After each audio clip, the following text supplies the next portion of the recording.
اعوذ باللہ من الشیطان الرجیم، بسم اللہ الرحمن الرحیم۔ السلام علیکم، کیسے ہیں آپ؟ امید ہے کہ آپ سب اللہ کے فضل و کرم سے خیریت سے ہوں گے۔ اپنی دوست پر کالا جادو کرنے والی لڑکی کا بھیانک انجام۔ یہ ایک سچا واقعہ ہے جو میری کزن کی بیوی کے ساتھ پیش آیا۔ وہ بتاتی ہیں کہ میری بہن کی شادی تھی اور مجھے ضروری گاؤں جانا تھا۔ اس سے پہلے کئی دفعہ گاؤں جانے کا ارادہ کیا لیکن پھر ملتوی کر دیتی کیونکہ میرا دل نہیں کرتا تھا، لیکن اب بہن کی وجہ سے جانا پڑا۔ جب وہاں پہنچی تو وہاں کی ایک الگ رونق تھی۔ اگلی صبح رشتہ داروں سے ملنے کے لیے نکلی تو راستے میں کسی نے میری چادر پکڑ کر پیچھے کھینچا۔ جب میں نے پیچھے مڑ کے دیکھا، میرے سامنے ایک فقیرنی کھڑی تھی جس کا میلا لباس، خشک ہونٹ، گندے بال، اس کو دیکھ کے مجھے ایک جھٹکا لگا۔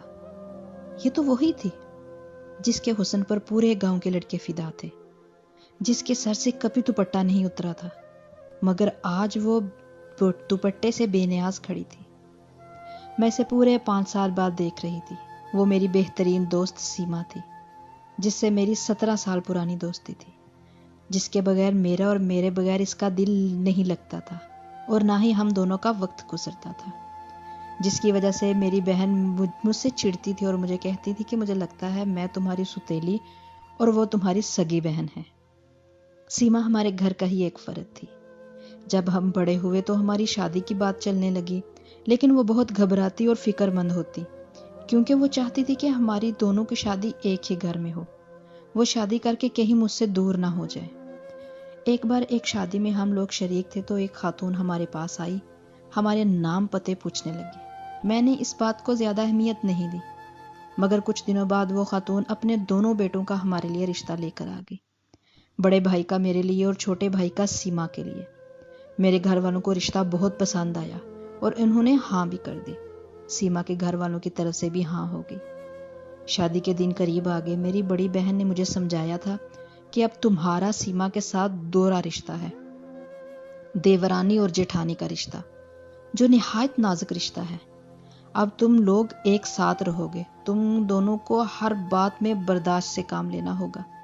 میں نے بہن کو کہا کہ ایسا کچھ نہیں ہوگا جو آپ سوچ رہی ہیں، میرا اور سیما کا ساتھ بہنوں جیسا ہے، ہمارا تو سالوں کا ارمان پورا ہو رہا ہے، ہم دیورانی جیٹھانی بعد میں ہے، پہلے ہم دونوں دوستے ہیں۔ میں اور سیما شادی کر کے اس گھر میں پہنچ گئے۔ زندگی بہت خوبصورت ہو گئی تھی۔ شادی کے 1 سال بعد میری گود میں میرا بیٹا اور سیما کی گود میں اس کا بیٹا آ گیا۔ میرے میاں کی نوکری شہر میں لگ گئی تھی، وہ پڑھے لکھے تھے، اس لیے ان کو شہر میں ہی نوکری مل گئی۔ وہ ضد کر رہے تھے کہ میں اور میرا بیٹا ان کے ساتھ شہر چلے جائیں، جبکہ میرا دل کسی صورت شہر جانے کے لیے راضی نہیں تھا۔ آخر میرے شوہر شہر چلے گئے۔ جب وہ آتے تو خوب سارے تحفے لاتے۔ ہماری ایک بیٹی بھی ہو گئی۔ میرا بیٹا 4 سال کا ہو گیا۔ جس گھر میں ہم رہتے تھے، اس گھر کے بیچ میں ایک چھوٹی سی دیوار تھی۔ ایک حصے میں میں اور ایک حصے میں سیما رہتی تھی۔ یہ حصے تو بس نام کے تھے، ورنہ ہم اکٹھے رہتے تھے۔ میں دوبارہ امید سے ہو گئی تھی، مگر سیما کے ہاں ایک بیٹے کے بعد دوبارہ اولاد نہیں ہوئی۔ اس بار میرے شوہر نے ضد پکڑ لی کہ تم میرے ساتھ شہر چلو، یہاں اکیلی کیسے رہو گی، اور بڑے بیٹے کا داخلہ بھی اسکول میں کروانا ہے۔ میرے سارے سسرال والوں نے بھی کہا کہ وہ ٹھیک کہہ رہا ہے، ناشکری مت کرو۔ سب کے سمجھانے پر مجھے مجبوراً ماننا پڑا، مگر میں دل سے خوش نہیں تھی۔ یہ طے پایا کہ میں ولادت کے بعد شہر چلی جاؤں گی۔ جس دن یہ فیصلہ ہوا، اس دن سیما میرے پاس آئی اور اداسی سے بولی کہ تم چلی جاؤ گی تو میرا دل کیسے لگے گا۔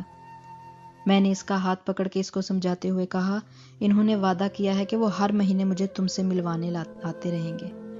اس نے کہا کہ تم مجھے بہت یاد آؤ گی۔ میں نے کہا، شہر کون سا دور ہے، تم مجھ سے آ جایا کرنا ملنے، میں بھی آ جایا کروں گی۔ پھر وہ میرے گلے لگ کے ہم دونوں بہت اداس ہوئی۔ کچھ وقت گزرا، میرے ہاں میرے چھوٹے بیٹے کی ولادت ہوئی۔ سرخ سفید بڑی بڑی آنکھوں والا بچہ سب کو بہت پیارا تھا۔ میرے شوہر نے کہا، تم نہیں جانتی، تم نے مجھے بہت بڑا تحفہ دیا ہے، اس بار تیار رہنا، میں آؤں گا اور تم سب میرے ساتھ شہر چلنا۔ ان کو 2 مہینے بعد آنا تھا۔ شوہر کے چلے جانے کے بعد ہم سب اکٹھے بیٹھ کر چائے پی رہے تھے تو میرے دیور نے کہا کہ بھابھی تم چلی جاؤ گی تو اداسی ہو جائے گی، گھر سونا ہو جائے گا۔ میں نے کہا، تم بھی چلو نا۔ وہ بولا، میں کیا کروں گا جا کے، مجھے تو کوئی کام بھی نہیں آتا، کم از کم یہاں زمینوں پر کام کر کے بیوی بچوں کے لیے 2 وقت کی روٹی کما لیتا ہوں۔